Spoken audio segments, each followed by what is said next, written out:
Hello, everyone. This is William Del Pilar, and this is Fired Up Conservative Talk, where this conservative Latino digs into the ugly truth. I dig into what we need to hear, the topics we need to discuss. Let's get right into it.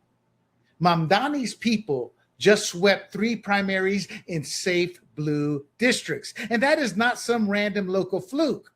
That is what happens when a generation gets raised inside a pipeline that starts in elementary school, gets reinforced in junior high, hardens in high school, and by college turns out voters and activists who are already primed to see socialism, communism, and anti American politics as normal. And let's be honest about how we got here. This did not happen because one side was asleep while the other side was brilliant. This happened because both establishments planted the seeds and then acted surprised when the crops came in. The Republican establishment looked the other way because too many of them were bought into the Chamber of Commerce worldview. Cheap labor, donor class priorities, and the lie that if you just ignore the cultural damage long enough, business will take care of everything. They confuse real capitalism with crony capitalism. The Democratic establishment thought it could build this giant big tent by identity and rhetoric, assuming it could manage the radical element the same way it managed other identity blocks. Elevate a few leaders and keep the rest in line without ever actually delivering results and losing control of the radicals inside it.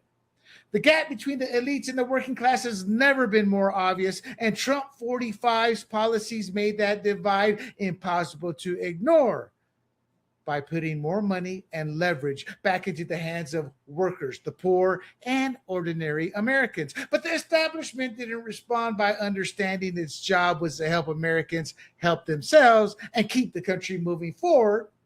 It responded by hating Trump for exposing the lie, the establishment class, their goals, and thus they wanted him gone. That's how you end up with a country where kids are not really educated so much as emotionally trained. They're taught that fairness means equal outcomes, no matter who worked for what. They're taught that history is mostly a story of American guilt, shame, and oppression instead of a serious account of how this nation was built and what it's given to the world. They're taught to look at America as the problem and then to confuse resentment with moral clarity.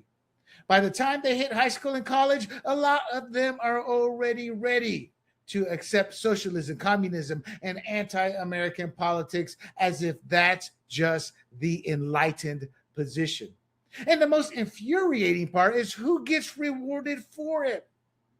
A lot of the loudest radicals are upper middle class and mostly wealthy white kids with some brown kids who haven't really earned much of anything. But the politic gives them instant status, moral cover, and a way to play revolutionary without ever having to build, protect, or sacrifice for anything real. Then you add illegal immigration, dependency politics, and multiculturalism without assimilation, and you get not just a social problem, but a political strategy. You're not just importing people. Now you're building a voter base that can be managed through government promises and identity politics. That's why this feels so Lenin-esque. Not because everything is identical, but because the pattern is familiar.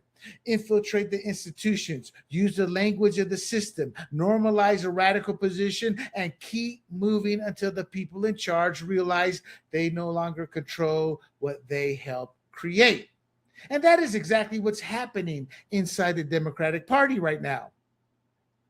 Bernie went from being a joke to being taken seriously.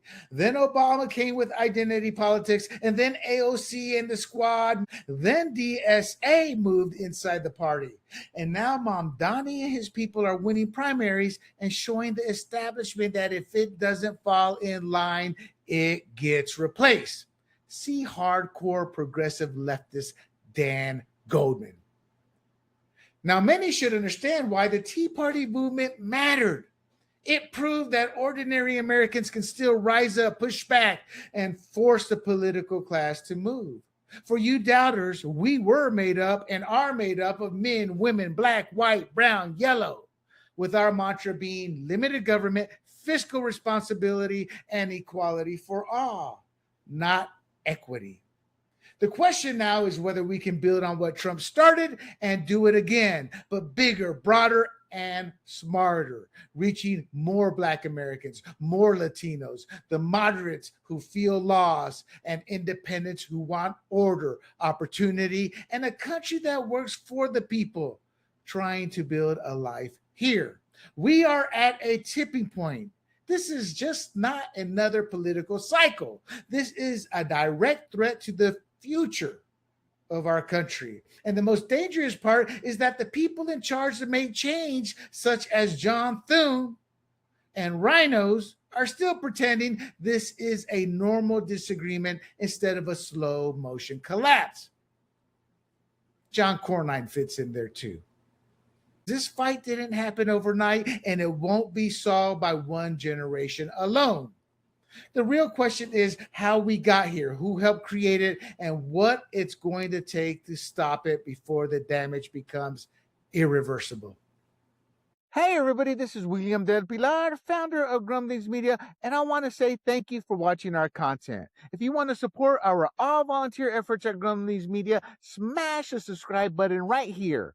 100% free, and please consume and share our great content. Click either one of these two boxes for more of our work.